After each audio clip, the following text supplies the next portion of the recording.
Aš esu brolis Ivanas iš Tiberiados bendruomenės, esu belgas, gyvenu Lietuvoje 8 metai, Zarasų rajone, Baltriškių kaime. Mes esam maža vienuolija, esam 8 broliai ir priimam daug žmonių, daug svečių pas save. Mes esam iš kaimo, tai reiškia, kad turim savo daržą, savo laukus, savo gyvūnus, kapojam savo malkas.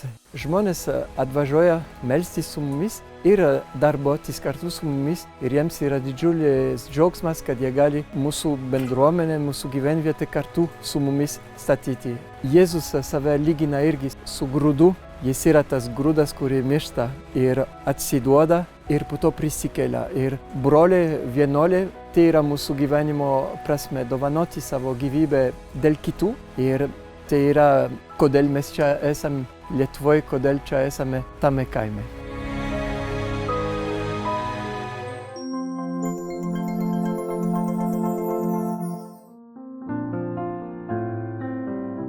Sveiki, esam Diabeto IQ klubo atstovės, aš ir mano dukra Barbora, kuri taip pat serga cukriniu diabetu. Kartais vienas mažas nertas drugelis gali pagimdyti visą didelę ir gražią istoriją. Prieš 28 metus, kuomet cukriniu diabetu susirgo mūsų išmaniųjų technologijų specialistė ir socialinė darbuotoja Asta, budinti gydytoja endokrinologė jai padovanojo nertą drugelį. Taip atsirado viltis, kad vis tik tai viskas bus gerai. Ir dėl to šiandieną mes palaikymo krepšelius jau didesnius, gerokai išplėstus, su būtiniausiom pagalbos priemonėm dovanojam visiems vaikučiams, kuriems diagnozuojamas 1 tipo cukrinis diabetas.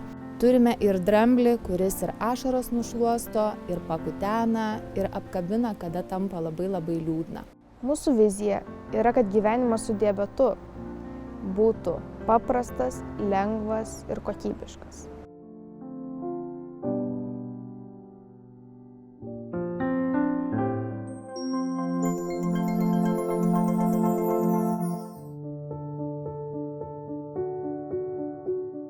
Esam Angelo mama bendruomenė. Susibūrėm į veiklą kartu buvimą tam, kad pagerbtume, prisimintume ir liudytume kiekvieną šeimą apie tuos mažiausius mūsų išėjusius žmones. Angelo mama gimė vien dėl to, kad aš pati perėjau šitą istoriją, turiu savo istorijoje net 2 netektis ir pajutau, kad užsidaryti man labai skauda. Todėl aš pradėjau apie savo istoriją dalintis su aplinka, su artimaisiais. Pamačiau, kad labai daug mamų neturi su kuo dalintis, jos galbūt netgi bijo, nes neturi palaikymo, nežino, kaip aplinkoje elgtis su ta istorija. Tai Angelo mama bendruomenė kviečia neužsidaryti, o pabūti šalia, tiesiog išklausyti ir pastiprinti, palaikyti.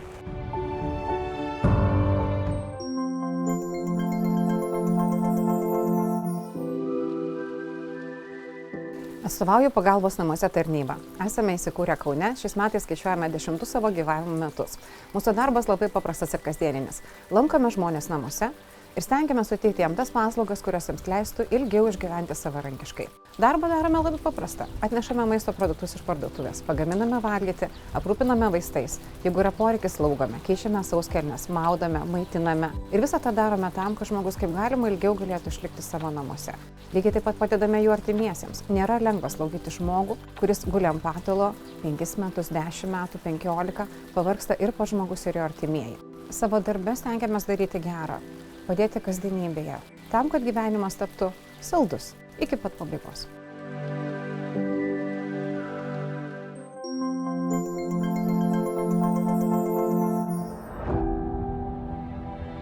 Kas tai per bendrija viltis, kurioje susibūrė šeimos, kurios augina sutrikusio intelekto, vaikučius, jaunuolius, suaugusius žmonės globojo.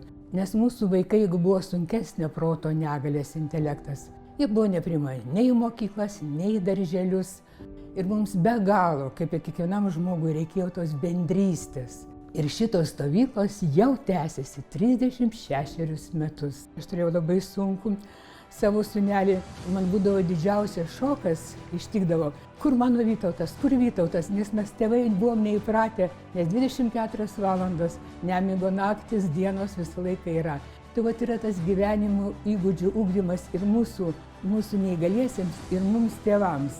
Visus kviečiame, padėsite nuvežti vežimėlių, užkelti, padėsite suruošti vakarus ir pajusite vilties prisilietimą. Be vilties ir meilės ir tikėjimo nieko nebūna.